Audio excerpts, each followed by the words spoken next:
कर्म और नसीब प्रेरणादायक कहानी। यह कहानी है दो भाइयों की, एक बड़ा भाई और एक छोटा भाई, जो दोनों स्वभाव से बिल्कुल विपरीत थे।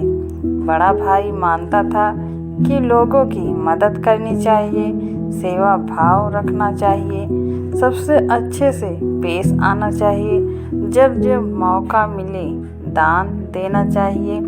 छोटा भाई मानता था कि जीवन एक ही बार मिलता है, इसीलिए उसे खुलकर जीना चाहिए। जो भी मन हो वह करना चाहिए, नशा हो, डांस बार जाना हो या और कुछ भी जिससे खुशी मिले वह हर काम करना चाहिए। दोनों भाई अपनी अपनी मान्यताओं के हिसाब से अपना जीवन व्यतीत कर रहे थे। बड़ा भाई जो भी कमाता उसमें बड़ी मुश्किल से गुजारा कर पाता था, क्योंकि वह जब भी मौका मिलता दूसरों की मदद करता था। वो सत्संग सुनने जाता, मेडिटेशन करता, वो जितना हो सके उतना सादा जीवन जीने की कोशिश करता। छोटा भाई गलत रास्ते और गलत तरीके से ज़्यादा धन कमाता और अपनी हर इच्छा पूरी करता। दारू सिगरेट पीता, नाचने वालियों के पास जाता, जितना संभव हो उतना ऐश करता। बड़ा भाई अक्सर अपने भाई को समझाने की कोशिश करता कि वह अपने जीने का तरीका बदल दे। वो जो कुछ कर रहा है वे अच्छे कर्म नहीं हैं, लेकिन छोटा भाई उसकी एक ना सुनता और उल्टा बड़े भाई को ही अपना जीने का तरीका बदलने के लिए कहता। वे दोनों ही एक दूसरे की बात माने बिना अपने अपने तरीके से जिंदगी जीते रहे। एक दिन बड़े भाई को घर लौटते वक्त रास्ते में चप्पल में कील घुस गई, जो चप्पल को चीरते हुए उसके पैर में घुस गई। उसे बड़ा दर्द हुआ। दर्द इतना ज़्यादा था कि वह ठीक से चल भी नहीं पा रहा था, लेकिन फिर भी जैसे तैसे लंगड़ाते दर्द सहन करते अपने घर तक पहुंच गया। घर पहुंचने के बाद उससे बिल्कुल भी खड़ा हुआ नहीं जा रहा था।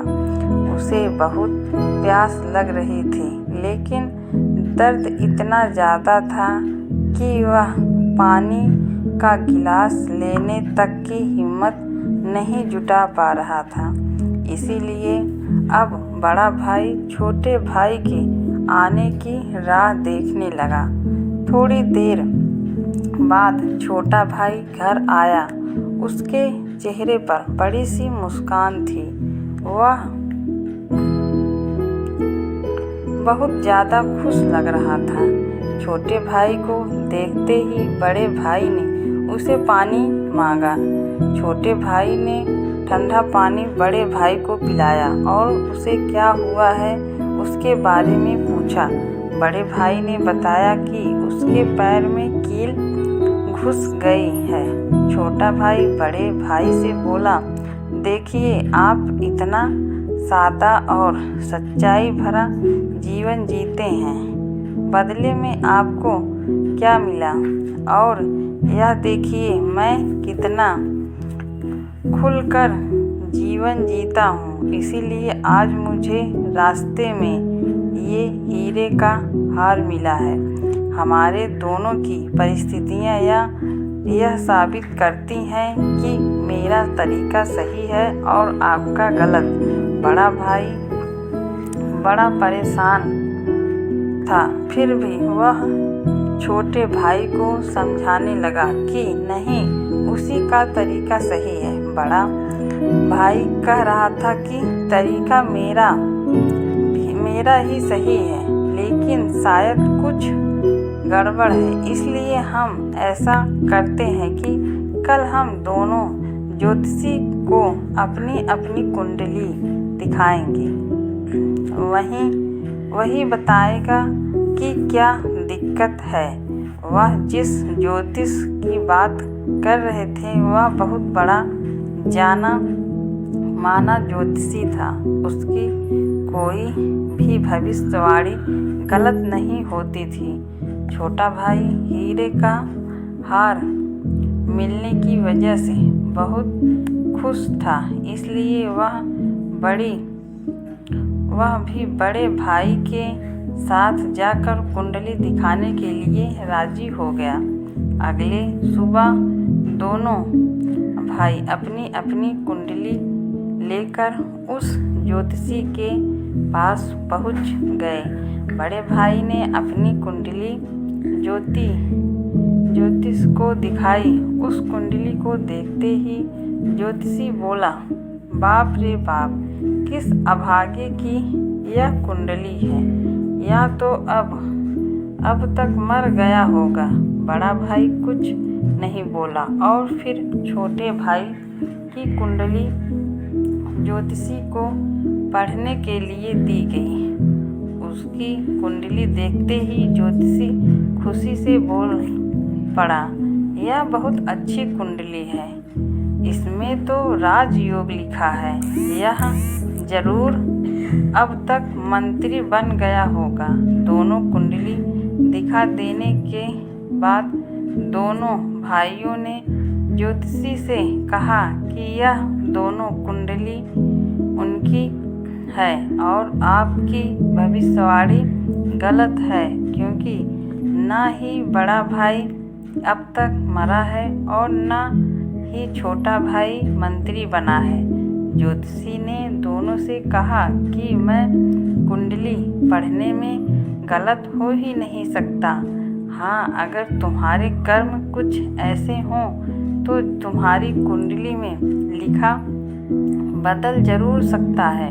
ज्योतिषी ने पहले बड़े भाई से और बाद में छोटे भाई से उनके जीवन जीने का तरीका और वह कैसे कर्म करते हैं उसके बारे में विगत से जाना।